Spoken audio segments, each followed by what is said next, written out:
Orang Aceh harus punya jiwa petarung seperti pahlawan-pahlawan yang kita harus munculkan jiwa-jiwa pengusaha-pengusaha mandiri. Bukan untuk menjadi PNS, pegawai, tapi menjadi entrepreneur, menjadi wirausaha. Ya, halo, assalamualaikum warahmatullahi wabarakatuh. Kembali lagi pastinya bersama Baba Ali. Ya, dan kali ini kita akan berbicara di podcast Baba Ali tentang legalitas hukum. Bersama pasti pakarnya adalah notaris. Sudah ada di tengah-tengah kita yaitu Bang Rifki Ahmad Rifki. Assalamualaikum Bang. Waalaikumsalam. Apa kabar Bang? Alhamdulillah baik. Sehat ya. Sehat. Keadaan. Ini minum udah pesan kan? Bang minum Bang, ini haus nih, panjang ini. Jadi kita sudah ada di Ban Coffee, tempat favorit kita nih. Jadi kita akan berbicara sedikit tentang legalitas hukum berbisnis atau yang berhubungan dengan notaris lah Bang. Boleh. Sebelum kita ngomong ke situ Bang. Ya. Jadi Bang Rifki ini baru 1 tahun di Aceh. Nah, Baru 1 tahun di Aceh dan aslinya orang Bugis. ya. Orang Bugis, Makassar. Ya. Jadi ceritainlah sedikit biografi Bang Rifki ini. Oke. Datang ke Aceh juga tidak pernah disangka-sangka. Oke. Karena tidak ada kebayang ya. Hmm. Kita sebagai orang Bugis, orang perantau ya, lihat Aceh Jauh ya, jauh. jauh, Makassar, Betul. ujungnya Sumatera, kemudian belajar di Jawa. Oke. Maksudnya melihat Aceh itu ya cuma ada yang terpikir cuma adalah tsunami, Karena orang ikonnya Aceh salah satu tsunami ya, bencana waktu itu. kemudian konflik ya, Konflik, jam. yang ada rasa ketakutan, kemudian ganja. Itu favorit tuh. Jadi selalu stigmanya adalah negatif. Jadi apa yang membuat saya di sini tadinya takut juga ya, tapi melihat waktu itu di tahun 2019 ada investasi Oke. dari Timur Tengah, dari Dubai, ya, dari Turki akan masuk ke Aceh. Wah, saya lihat peluang nih. Peluang. Ada potensi buat kita bisa berkarir, ya, bisa hidup lah untuk di negeri Serambi Mekah. Oke. Nah, akhirnya ya sampai di sini ternyata semua itu buyar.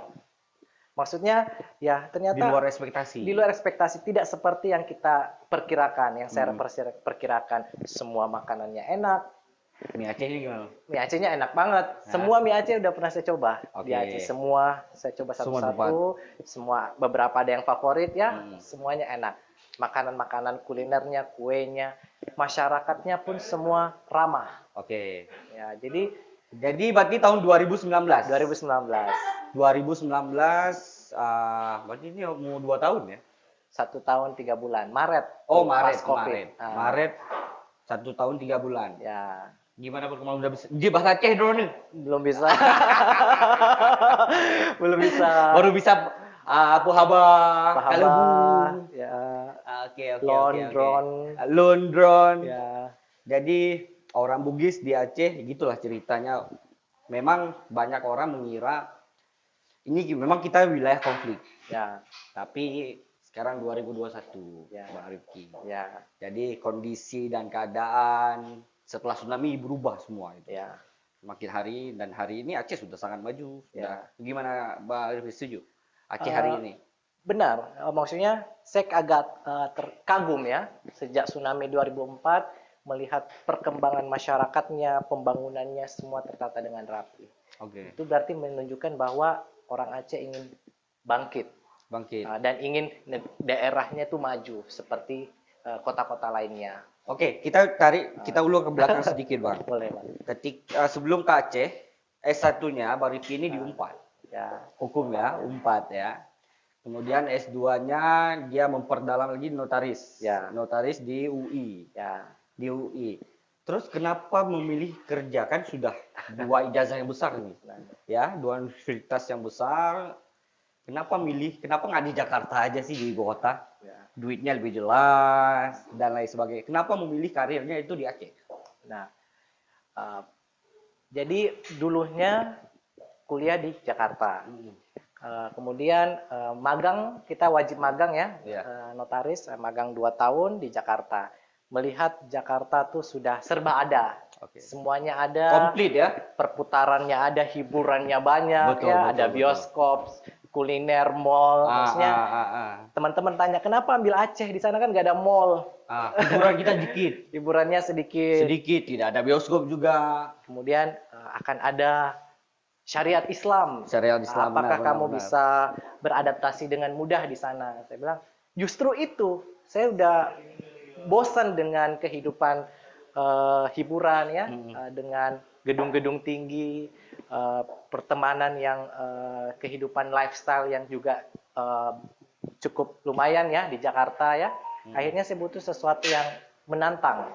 Nah, menantang ini dalam artian ya saya bisa belajar agama, lebih mendekatkan dengan agama, kemudian bisa wisata ke alam ya, yang lebih natural. Betul, betul. Kemudian pantai-pantai Aceh ternyata Seru ya. seperti di Bali. Seperti di Bali ya. Saya datang ke Calang tuh ombaknya ya. Udah ke Sabang belum? Sabang. Udah. First time langsung ke Sabang. Oke. Dan cantik sekali semua sudut-sudut Sabang. Sabang kadang kurang investor aja ya. Benar ya. Benar ya. Sebenarnya semua itu kalau kita bisa kelola pasti hebat. Jadi Aceh menjadi suatu daya tarik yang kayaknya ini saya harus masuk ke di sini. Saya punya pengalaman menangani kasus perusahaan, menghandle terkait persoalan-persoalan notaris atau pertanahan di Jakarta. Nah, itulah ilmu dan pengalaman itu yang saya bawa ke Aceh. Tujuannya adalah untuk buat Aceh itu sendiri sebenarnya. Jadi buat untuk Aceh ya. Buat Aceh. Jadi saya pengen Aceh maju juga seperti Jakarta, tidak tertinggal seperti Jakarta. Oke, betul. Sebentar. Tisu lah dong. Ya benar. Kita ini udah mau basah nih. Oke, thank you. Ini kalau ngomong nervous, Ya, keringatan. bukan nervous. Memang nggak ada udara, kedap karena ruang kedap. AC pun lagi rusak nih. Ya. Jadi, oke, kita masuk ke legalitas hukum. Bagaimana melihat legalitas hukum yang ada di Aceh hari ini? Ya. Banyak anak muda sekarang yang lagi tren bisnis baru. Ya. Yang dia mencoba bisnis, misalnya ada yang burger atau kita lihat gini. Di Aceh ini warung kopinya kan rame banget. Di mana-mana, di setiap gang ada mungkin warkop. Apakah butuh legalitas hukumnya? Ya. Untuk setiap bisnis yang ada di Aceh. Ya. Jadi kalau kita berbicara legalitas, kita akan berbicara aspek hukum yang harus dimiliki seseorang. Jadi manusia aja ketika lahir pasti ada akte kelahiran. Betul. Menikah punya namanya buku nikah. Betul. Meninggal ada akte Kematian. Punya mau mengemudi harus punya SIM. Betul. Jadi mau keluar negeri harus punya paspor. Jadi semua dokumen-dokumen itu akan menjadi kebutuhan. Karena dokumen itulah yang akan menjadi kita bisa menyandang namanya hak dan kewajiban kita sebagai warga negara. Nah, begitu pula ketika kita membuat yang namanya perusahaan. Nah, perusahaan itu kan kita akan menjalankan suatu entitas ya, berbisnis yang akan mendapatkan profit buat kita. Nah, perusahaan itulah tidak mungkin kita jalani sendiri. Kita butuh rekan bisnis. Nah, kita nanti akan berbicara tentang brand. Bagaimana brand itu supaya tidak ada kesamaan. Kemudian perusahaan itu punya nama aja tuh nggak sembarang kita kasih nama perusahaan. Kita pastikan perusahaan itu tidak sama dengan perusahaan lain secara nama. Nah, kemudian lokasi. Boleh nggak di daerah kecamatan ini didirikan perusahaan yang bidangnya industri? Nah, itu kan harus ada pengaturannya semua. Ya, ada ketentuan ya? Ada ketentuannya untuk mendirikan sebuah perusahaan. Kemudian terkait partner bisnis, kita menjalin rekan ya, bekerja sama supaya tidak ribut di kemudian hari. Maka butuh yang namanya suatu perjanjian antara para pemegang saham atau antar sesama rekan bisnis. Kita akan mengangkat direktur, komisaris, semua itu ada aturan mainnya. Jadi saya rasa dengan adanya dokumen-dokumen itu, itu akan membantu proses bisnis kita menjadi lebih mudah. Oke. Kemudian nanti kalau kita mau mendapatkan pembiayaan dari bank, dari perusahaan pembiayaan, Atau itu dari pasti akan pemerintah, diminta. Apa bukti kalian punya perusahaan? Nah, itu dibikin aktenya, ada surat keputusan dari Menteri Hukum dan HAM-nya. Oke. Seperti itu. Sekarang era OSS, era digital harus punya NIB, nomor induk berusaha seperti kayak kita NIK. Iya. Nah, itu NIK lah istilahnya. Nah, kalau perusahaan namanya NIB, NIB. nomor betul. induk berusaha. Nanti barulah terbit yang namanya izin usaha. Oke, tapi kalau misalnya kafe-kafe yang tidak memiliki izin usaha itu di Aceh sekarang, warung-warung kopi yang tidak memiliki izin usaha, tapi dia mendirikan izin usaha, bagaimana? Ya. Mendirikan usaha maksudnya? Nah, sebenarnya untuk perusahaan perorangan itu nggak masalah. Oke. Jadi kita kan yang namanya orang ingin melakukan berusaha, ada orang yang tidak mengerti ya. Nah, itulah pentingnya penyuluhan hukum, Oke. sosialisasi. Tapi untuk perusahaan kelontongan, gorengan, coffee shop yang memang dilakukan sendiri atau perusahaan keluarga, karena ketidaktahuan itu boleh-boleh saja. Oke. Cuma untuk kepentingan administrasi, perpajakan itu sebenarnya supaya lebih tertib, bagusnya dibuatkan yang namanya perusahaan. Toh juga kalau kita nanti bayar pajak, itu lebih murah pajaknya kalau dia sudah berbentuk perusahaan daripada pajak penghasilan pribadi. Kalau perusahaan misalnya gini, perusahaan ada CV dan ada PT. Apa yang membedakan perusahaan PT sama CV? Ya, ini juga jadi pertanyaan yang sering. Apa yang membedakan CV sama PT? Apa beda kelas atau apa kelemahan dan keuntungan dari kedua itu? Ya. Jadi CV itu dari kata komanditer Vennootschap. Oke. Kalau PT itu kan perseroan terbatas. Secara perbedaan yang sangat jelas adalah CV itu belum berbadan hukum. Oke. Kalau PT sudah berbadan hukum. Nah, ini udah jadi kayak kuliah nih. Apa ini saya lagi kuliah bisnis juga nih. Kuliah tentang legalitas hukum.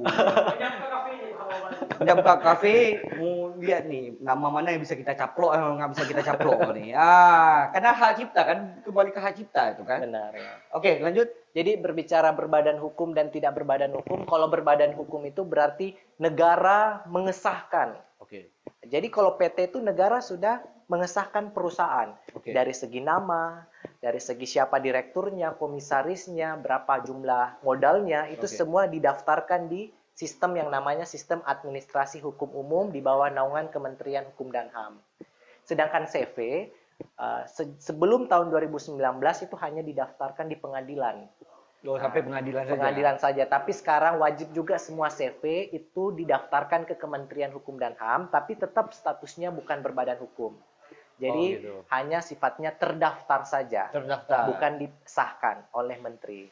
Kemudian dari aspek tanggung jawab. Jadi kalau PT, kita sebagai owner perusahaan, kita memisahkan aset kita terpisah kepada PT.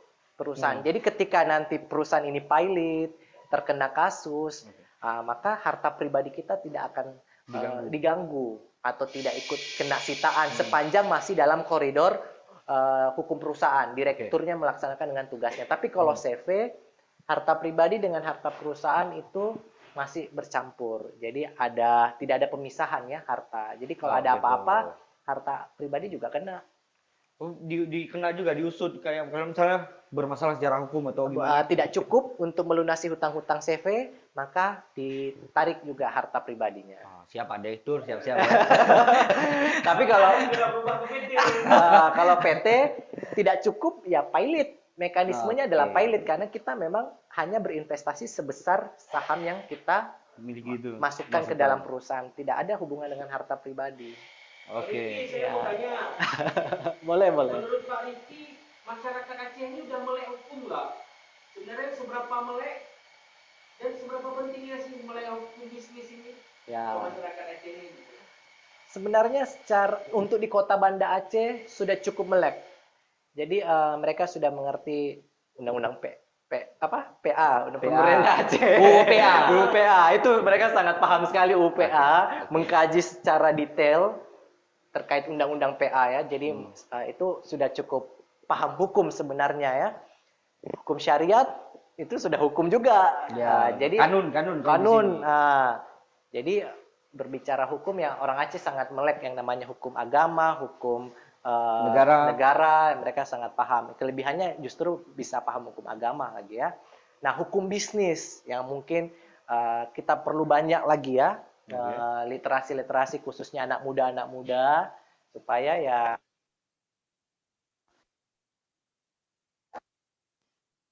terkait apa itu penipuan ya, bagaimana cara menjalin kerjasama dengan investor, bagaimana mendapatkan sponsor gimana? Sponsor ya, terkait merek itu kan yang kadang kita di daerah karena kurang pengetahuan atau kurang akses, jadi masih perlu banyak belajar. Tapi saya rasa itu digital bisa lah ya kita cari sendiri. Kalau misalnya saya ini bisnis online, legalitas hukumnya gimana? Ya, sekarang bisnis online kita ada namanya di KBLI di bidang usaha itu namanya e-commerce. Perdagangan melalui sistem elektronik itu bisa diambil ya. Menjadi wadah hukumnya. Jadi kita punya perusahaan, kita ambil bidang usaha itu. Jadi kita tetap jualan offline, tapi kita juga punya platform yang namanya online. Apakah itu melalui website, melalui sosial media, melalui aplikasi. Kita jualan kayak Tokopedia kan, Shopee. Nah, itu kan banyak ya e-katalog.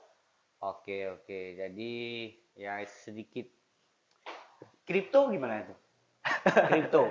Kripto itu gimana? Dasar hukumnya gimana? Belum main sih kripto. Ini main sayang aja nih. Kan lagi rame nih, lagi di mana-mana siapapun lagi main nih. Secara hukum sebenarnya belum diatur di Indonesia kripto itu. Tapi tidak dilarang. Jadi mungkin suatu saat akan ada peraturannya. Ya, untuk anak muda ya boleh belajar sekarang ya, selagi itu masih diperbolehkan. Masih belum dilarang. Aturannya ya? Belum aturannya. Jadi sebenarnya kalau berbicara tentang legalitas hukum, itu sebenarnya kalau kita detailkan itu panjang. Nggak habis tuh kuliah. Nggak habis. Aku aja, sini minum nih. Sini bang. Dari tadi kita udah panasan nih. Oke, thank you ya. Yang mana nih kopi ban? Ini kopi ban. Oke, thank you. Jadi ini ada kopi hazelnut sama kopi hazelnut apa nut? Tulisan nut. Oh iya. Ya kan? Hazelnut berarti. Malum lah, Bang. Bahasa Arabnya hazelnut. Oke. Jadi bentar Bapaknya ada pertanyaan titipan ya. Apa? Jadi ada seorang bapak-bapak dia punya CV. Mau mengalihkan kepengurusan CV itu ke anak-anaknya. Sebelumnya bapak itu seorang direktur, wakilnya itu adik daripada bapak itu, adik kandung. Terus komisarisnya istri, tapi sekarang mau dialihkan direkturnya ke anaknya. Semua mau dialihkan ke anak-anaknya lah.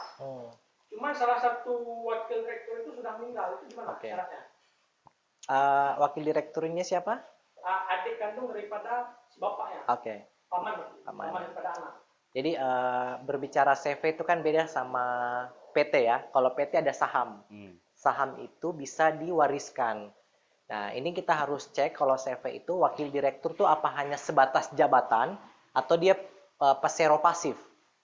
Dia ada pesero pasif atau dia pesero aktif. Pesero aktif harusnya kalau wakil direktur. Jadi kalau dia hanya jabatan, ketika dia meninggal dunia, maka dia otomatis berhenti dari perusahaan itu. Jadi tidak mewaris jabatan. Beda kalau dia ada saham atau dia punya modal dalam perusahaan, dan itu tercatat dalam buku-buku CV, maka ketika dia meninggal, maka itu akan mewaris ke anak-anaknya.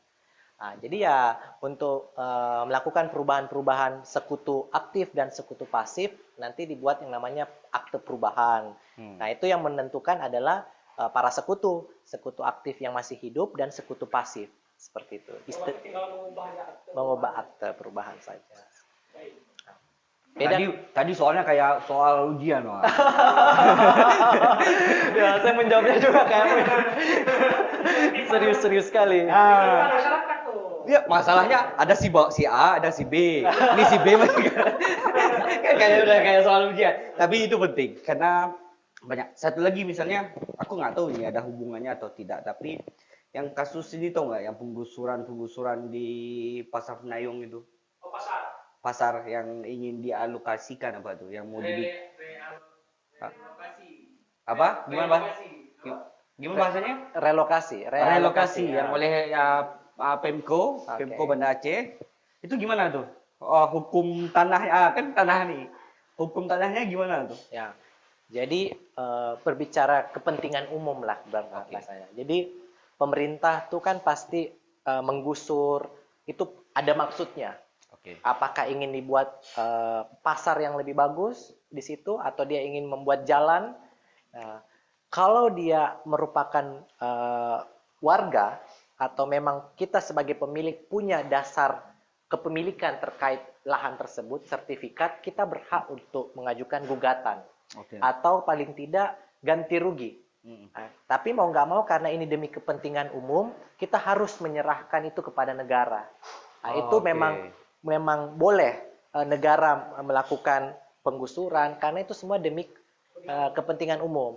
Nah, kepentingan umum itu ada peraturan pemerintahnya, saya lupa nomor berapa, yang memang tata caranya sebenarnya ya biasanya akan ada musyawarah dulu dengan warga setempat. Jadi tidak langsung menggusur. Oke. Nanti kalau Ada surat peringatan. surat peringatan, nanti kalau misalnya ada dokumen-dokumen akan ada yang namanya penggantian rugi.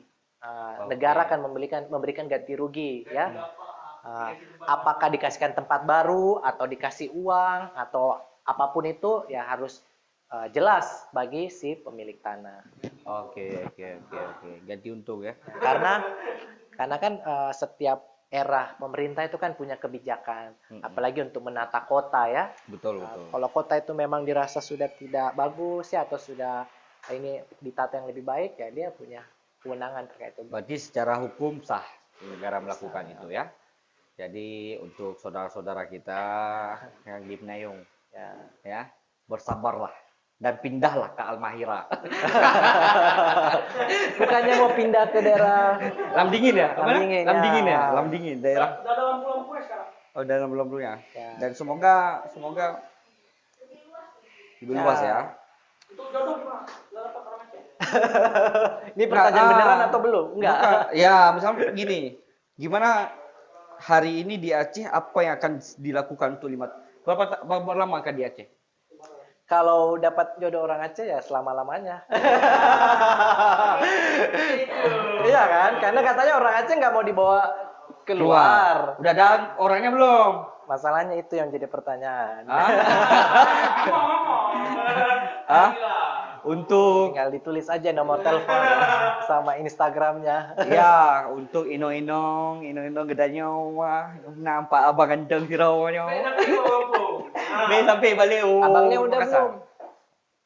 Babali juga. Babali orang belum mulai ini. Enggak. Kena dia mau. Itu nggak ada jawaban sebenarnya ya. Ya. Benar ya, nggak ada jawaban Nggak karena ada kita nggak jawaban. tahu. Benar. Diobral, dua orang pemuda ganteng dan gagah. Jadi ya oke, fun ya di Aceh. Ya, Senang. senang sekali. Maksudnya banyak kawan ya. Walaupun pendatang baru tapi alhamdulillah punya kawan baik.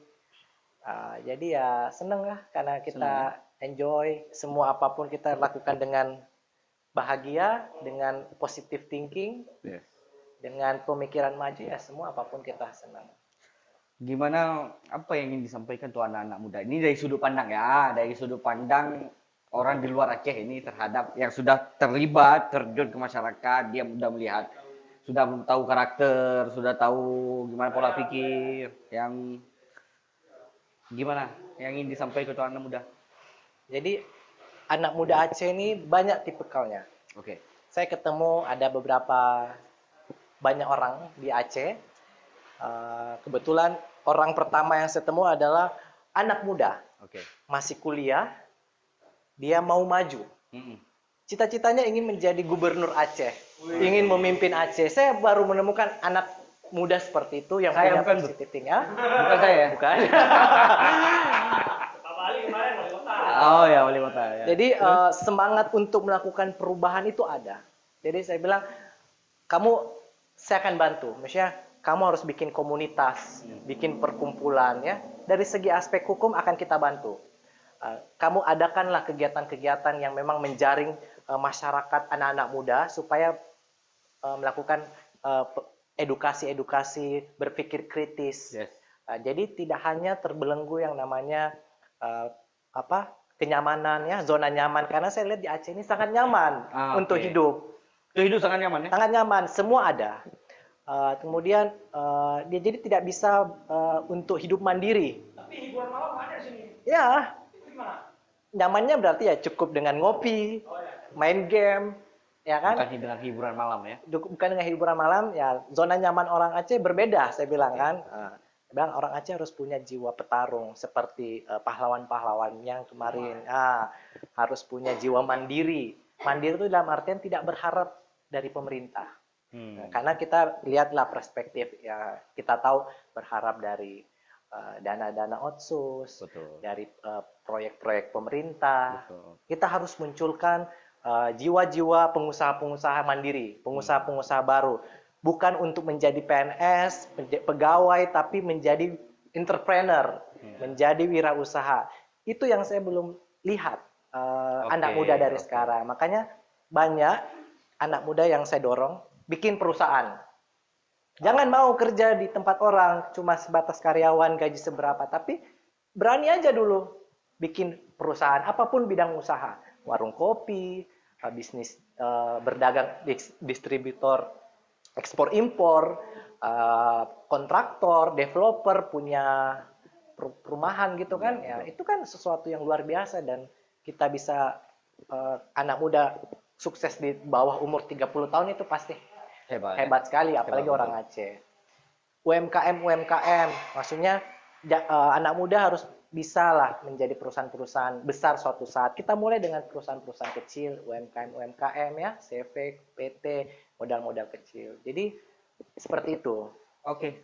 Jadi ini pembicaraan dari ini kalau follow Instagramnya Ahmad Rifki 28. Bisa lihat pakai jas dia ganteng tuh. Notaris memang notaris. Cuman yang punya yang punya sertifikat Apa tuh? Cuma 30 orang di Aceh itu. Jadi kita di Aceh ini ada provinsi Aceh ada 100 kurang lebih 100 notaris dan PPAT. Di Kota Banda Aceh ada 30 orang. Kota Banda Aceh ada 30 orang, termasuk Bang Ahmad, Bang Rifki ya. Termuda. Usia berapa sekarang? Sekarang 27. 27. 27 berarti setahun lagi 28, 29 sudah punya anak satu. Pertanyaannya istrinya mana? Oke, thank you sudah mampir ke Baba Bali, sudah kita sharing-sharing banyak. Ya, terima kasih. Semoga untuk kedepannya makin betah di Aceh. Insya Allah. Saya doakan ikut terlibat dengan investor-investor yang akan datang nanti. Amin. Seperti Uni Emirat Arab yang ke Pulau Banyak ya katanya. Dia akan membangun Pulau Banyak. Insya Allah. Kita doakan karirnya makin ini dan pasti jodohnya dapat. Amin. Kita doakan yang orang Aceh. Jangan lupa follow Instagramnya Ahmad Rifki 28. Yang pastinya subscribe, like, and share. Ya. Saya Baba Ali, saya mengundurkan diri bersama Ahmad Rifki. Wassalamualaikum warahmatullahi wabarakatuh. Waalaikumsalam.